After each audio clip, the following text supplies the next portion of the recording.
हाँ भाई बच्चों, आप सभी को होली की बहुत बहुत शुभकामनाएं। अब इस कोरोना काल में सभी बच्चे अपने घर में ही होली मना रहे हैं ज़्यादातर। वरना सभी बच्चे अपनी अपनी कहीं कोई कोचिंग कर रहा होता, कहीं कोई कॉलेज में होता। लेकिन अभी इस कोरोना के चलते हुए सभी बच्चे, लगभग सभी बच्चे अपने घरों पर ही हैं। कोई ऑनलाइन कोचिंग कर रहा है, कोई अपनी सेल्फ स्टडी कर रहा है। लेकिन डिस्टेंट लर्निंग बहुत ही कम हो गई है। और होली भी हम लोगों को जो है इन्हीं सीमित जो है सीमाओं में रह के मनाना पड़ रही है। अगर देखा जाए तो होली में जो हम लोग रंग लगाते हैं या होली में गुलाल लगाते हैं, सब में कहीं ना कहीं फिजिक्स का इन्वॉल्वमेंट है। ठीक, देखा जाए तो कहीं ना कहीं, अगर जैसे हम अब इस समय क्या पढ़ रहे हैं, हम इस समय हमारी करंट इलेक्ट्रिसिटी चल रही है। ठीक, सिंपल सर्किट की बात कर रहे हैं हम। सिंपल सर्किट की हमें प्रॉब्लम डिस्कस करना है। तो सिंपल सर्किट में क्या होता है? सिंपल सर्किट में देखा जाए तो सिंपल सर्किट में क्या होता है? करंट का फ्लो होता है। करंट फ्लो होता, करंट क्यों फ्लो होता है? Current high voltage to low voltage flow होती। किस वजह से फ्लो होती है? क्योंकि अगर हम सॉलिड्स की बात करें तो हमने अभी सिम जो है कंडक्टिविटी पढ़ाई थी। तो कंडक्टिविटी इन सॉलिड्स में क्या पढ़ाया था कि जो है इलेक्ट्रॉन्स पर फोर्स लगता है। कौन सा फोर्स लगता है? Electric force. इस वजह से क्या होता है? इलेक्ट्रिक फोर्स की वजह से इलेक्ट्रॉन एक जगह से दूसरी जगह तक से, यानी लो पोटेंशियल से हाई पोटेंशियल की तरफ मूव करते हैं। तो कुल मिला के फोर्स की वजह से इलेक्ट्रिसिटी है ना, पूरी दुनिया में खेल ही फोर्स का है। ठीक, अगर हम फोर्स ना हो तो ये दुनिया ही ना रहे। अगर कोई भी एटम या कोई भी मॉलिक्यूल एक दूसरे से जुड़े हुए हैं तो वो फोर्स से ही जुड़े हुए हैं। अगर फोर्स नहीं होगा तो दुनिया ही नहीं होगी। कोहेसिव और एडहेसिव फोर्स मतलब, अगर दो अलग अलग मॉलिक्यूल्स के, अलग अलग टाइप के मॉलिक्यूल्स के बीच में फोर्स है तो वो एडहेसिव फोर्स। अगर सेम मॉलिक्यूल के बीच में फोर्स है तो कोहेसिव फोर्स। इन्हीं फोर्स की वजह से जो है हमारे ऊपर रंग चिपक जाता है। हम अगर गुलाल लगाते हैं तो गुलाल गाल पे लगाते हैं तो गुलाल या अबीर गाल पे चिपक जाती है। किस वजह से? इसी कोहेसिव और एडहेसिव फोर्स की वजह से। ये गुलाल के कण या जो रंग के मॉलिक्यूल्स होते हैं, वो रंग की बूंदें आपस में जुड़ी होती हैं, एक दूसरे से अलग नहीं रहती, बिखरती नहीं है। वो भी किस वजह से जुड़ी होती हैं? इसी कोहेसिव एडहेसिव फोर्स की वजह से। तो सब कुछ देखा जाए हम तो हर जगह फिजिक्स है, हर जगह साइंस है। ठीक है, तो कुल मिला के बात हो रही थी यहाँ पर हमारी सिंपल सर्किट्स की प्रॉब्लम की। तो हमने एक प्रॉब्लम डिस्कस करी थी, ट्वेल्थ ट्वेल्थ रेजिस्टेंस वाला। हमने एक क्यूब लिया था जिसकी हर आर्म को एक रेजिस्टेंस माना था, और हमने उसकी डायगोनली अपोजिट वो निकाला था, इक्विवेलेंट रेजिस्टेंस। ठीक, तो अब हम और उसी क्यूब में और तरीके से रेजिस्टेंस निकालेंगे। मतलब एक फेस के दोनों कॉर्नर्स के बीच निकाल सकते हैं। ठीक, एक फेस के डायगोनल्स के बीच में निकाल सकते हैं। ठीक, जैसे मान लो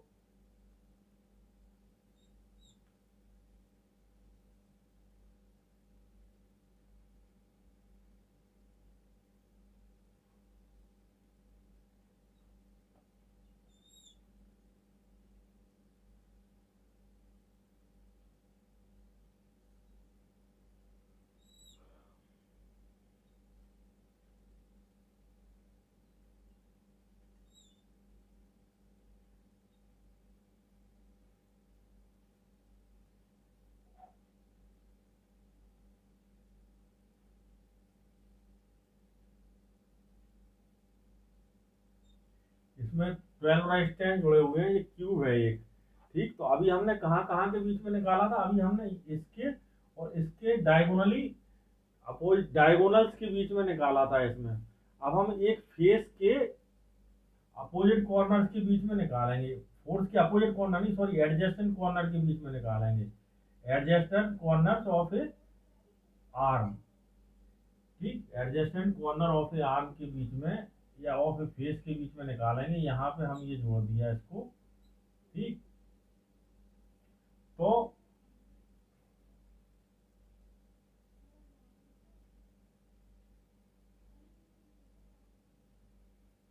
क्या होगा, इसमें हम करंट कैसे डिवाइड करते हैं। मान लो यहाँ पे करंट है 2i2 प्लस i1। ठीक है, क्यों माना इसको i2 है, क्योंकि यहाँ पर जा रही i1। यहाँ i1 सबसे अलग क्यों होगी, क्योंकि यहाँ पर एक वायर का ही दूरी तय करनी है इसको यहाँ से यहाँ तक पहुंचने के लिए। जबकि अन्य सारे, अगर हम इसमें परपथ देखें, अन्य सारे सर्किट देखें, तो उसमें क्या करना है हमें। इसमें अगर हम देखें, इसमें तो 1 2 3 कितने करना कवर, 1 2 3। और यहां से देखें अगर तो कितने कवर करना है, 1 2 3। तो मतलब इसमें करंट और इसमें करंट सेम होगी, माने i2 इसमें भी जाएगी और i2 इसमें भी जाएगी। ठीक, क्योंकि यहाँ पे भी 1 2 3 और 1 2 3।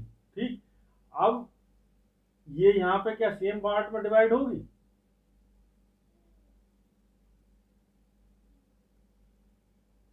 यहाँ पे सेम पार्ट में डिवाइड होगी क्या,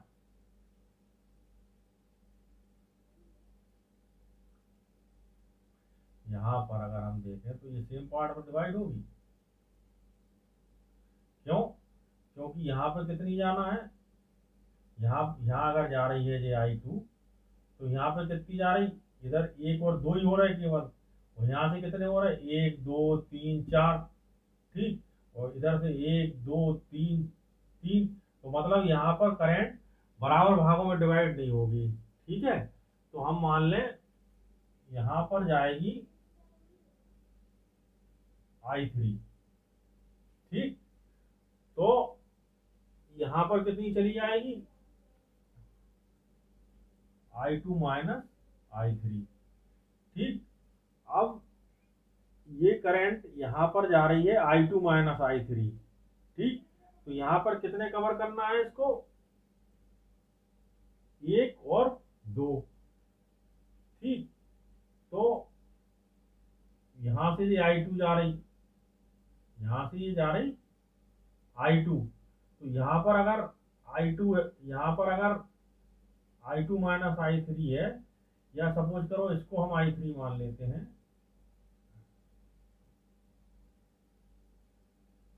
इसको i3 मान लेते, तो ये हो जाएगा इस साइड वाला i2 minus i3, i2 minus i3।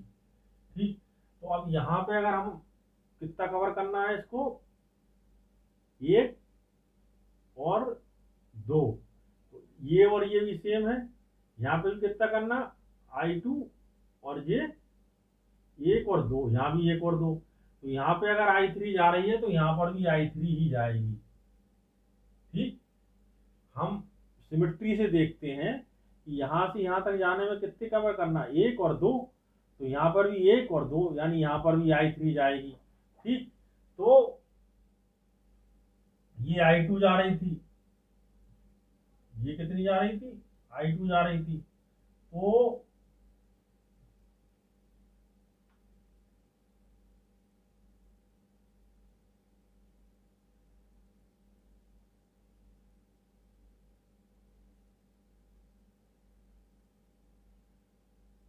ये i2 जा रही है, ये i3 निकल गई इसमें से, तो ये हो जाए बची i2 माइनस i3। ठीक, तो इधर हो गई 2i2 माइनस i3। ठीक, इधर से भी i2 माइनस i3 आ रही, इधर से भी i2 माइनस i3 आ रही। ठीक, और अब यहाँ पर देखिए क्या हो रहा है, यहाँ पर 1 2 और 1 2। तो ये क्या हो रहा है, यहाँ पर बराबर भाग में डिवाइड हो जाएगी, क्योंकि यहाँ से यहाँ तक आने में दो बार डिवाइड होना चाहिए। इसको क्यों होना चाहिए, क्योंकि इधर इधर इस पॉइंट की बात करें तो यहाँ से यहाँ तक आने में इस रास्ते से भी उतनी दूरी तय करना है, इस रास्ते से उतनी दूरी तय करना। मतलब यहाँ से 1 और 2 और यहाँ से 1 और 2। तो यहाँ पर जो बराबर बराबर पार्ट में डिवाइड हो जाएगी i2 माइनस i3, और ये वाला भी i2 माइनस I3। ठीक, तो यहाँ से जो I2 माइनस I3 जा रही है, प्लस का I3 और इधर से क्या हो जाएगा, ये I3 और इधर से बचेगा ये I2। ठीक, यहाँ से ये I2 जा रही है और यहाँ से आ रही है I2 माइनस I3। ठीक, यहाँ से आ रही I2 माइनस I3। तो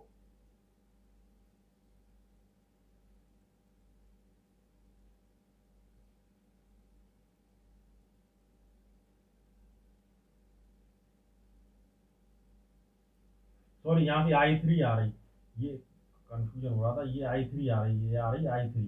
तो I3 इधर से चली आ रही, ये I3 चली आ रही, तो I3 आ रही, यहाँ से I2 माइनस I3 आ रही, तो यहाँ से हो जाएगी I2। ठीक, तो JI2 और I2 2I2 और JI1 तो वही आ जाएगी यहाँ से वापस 2I2 प्लस I1। तो ये इससे करंट हमने डिसाइड कर ली। उस वाले में सिंपल बात थी, उसमें सिंपल इसलिए थी कि उसमें हमने पूरा 6I मान लिया था, क्योंकि सिमेट्री थी पूरी पूरी तीन, पूरा जो सर्किट है वो 3 इक्वल पार्ट में डिवाइड हो रहा था। तो हमने 2I करंट मान लिया था, क्योंकि तीनों जो पार्ट जा रहे थे, तीनों जो आर्म में डिवाइड हुई थी उसमें समान दूरी तय कर रही थी। इसमें समान दूरी तय नहीं हो रही, इसमें ये केवल एक, यहाँ से यहाँ तक इस रास्ते से आने में केवल एक आर्म तय करना पड़ रही है, और इस रास्ते से आने में इसे 3 आर्म तय करना पड़ रही है, इस रास्ते से भी आने में इसे 3 आर्म तय करना पड़ रही है। इसलिए ये समान रास्ते, इसलिए इन्हें I2 माना, और इसे I3 इसलिए मान लिया क्योंकि यहाँ और यहाँ के रास्ते अलग होंगे, इसमें केवल 2 रास्ते तय करना है, यहाँ से लंबी रास्ता तय करना।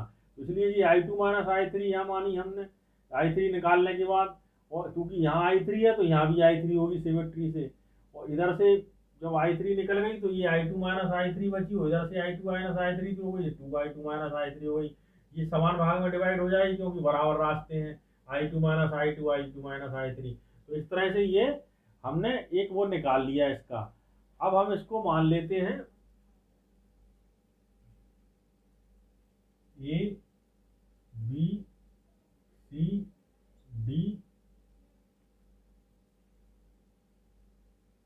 E F G H, ठीक, और I J। ठीक, तो ये मान लिया, तो हम पहले एक कोई सर्किट ले लेंगे। ठीक, तो और उस सर्किट को लेकर के क्या करेंगे, हम 2 सर्किट लेना पड़ेंगे इसको हमें सॉल्व करने के लिए। तो ये उसके करंट देख लिया, हम देते हैं इसकी, ये वाला सर्किट लेते ABCD। ठीक है, तो इसमें ABCD में करंट कैसे फ्लो कर रही, ये हम कर, ये डायरेक्शन लेंगे इसकी, ये वाली। ठीक, तो यहाँ पे होगा, यहाँ से शुरू करेंगे I2 minus I3 R plus 2I2 minus I3 R plus I2 minus I3 R minus I3 R is equal to 0। ये जुड़ के 4 हो जाएंगे, 4I2 minus I3 R is equal to I3 R। ठीक है, या इस तरह से लिखते हैं minus I3 is equal to R। 4I2 minus I3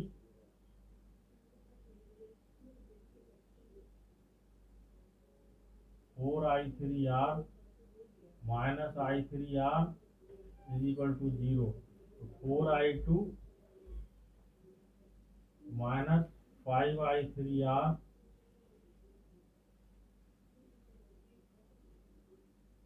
is equal to 0। तो 4I2 is equal to 5I3, ये आया। इसमें क्या है, हमें रिलेशन निकालना पड़ेगा तीनों करंट में, I2 I3 में, और दूसरे में रिलेशन निकालना पड़ेगा। I2 I3 में तो रिलेशन निकल गया, अब I1 और I2 में भी रिलेशन चाहिए, या I1 I3 में रिलेशन चाहिए। तो इसके लिए हमें एक सर्किट और लेना पड़ेगा, ये वाला सर्किट ले लें हम। ठीक है, DCGH। ठीक, तो यहाँ से जाएगी करंट, तो ये पॉजिटिव, ये पॉजिटिव, ये पॉजिटिव, ये नेगेटिव, तो ये हो जाएगा I2R plus I3R plus I2R minus I1R is equal to 0। ठीक, तो अब यहाँ से क्या हो रहा है, ये जोड़ रहे हैं 2I2R plus I3R minus I1R is equal to 0। तो 4I2 की जगह अगर हम करें तो इसे ये आएगा 5/2 I3R plus I3R is equal to I1R। ठीक, तो ये हो जाएगा 6 3, ये 2 होगा तो इसका 1 आएगा यहाँ पे, तो 2 LCM आएगा, तो ये 2 हो जाएगा 5 2 7 I3R upon 2 is equal to I1R। ठीक है, तो ये मतलब क्या आया, 7I3 इज इक्वल टू, यानी 7I3 is equal to 2I1 आया। दूसरा रिलेशन ये आया 7I3 is equal to 2I1। ठीक, अब ये वाला ले लें हम, तीसरा ये वाला, ये तो इससे क्या होगा, E is equal to 2I1 plus 2I2 into R dash, या R जी वाला R, ये R। ठीक है, ये हो जाएगा एक मिनट सॉरी, ये क्या है,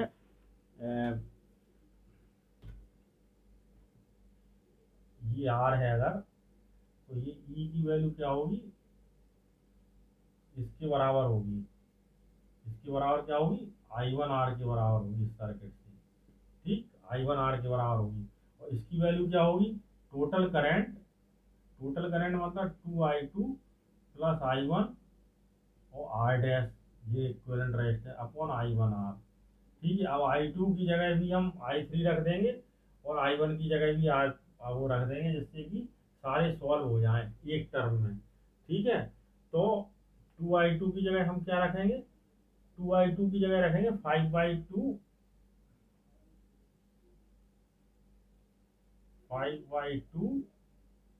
I3, I1 की जगह क्या रखेंगे, 7/2 I3। ठीक है, R डैश, और I1 की जगह क्या रखेंगे, 7/2 I3R। तो सारे हमने I3 में कन्वर्ट कर लिए जिससे ये कट जाए। ठीक है, तो अब क्या होगा, ये इसका LCM आएगा 2, 7 5 आएगा 12। ठीक है, R डैश, और ये आएगा 7/2 R, I3 सब में है, तो I3 से I3 कट जाएगा। ठीक,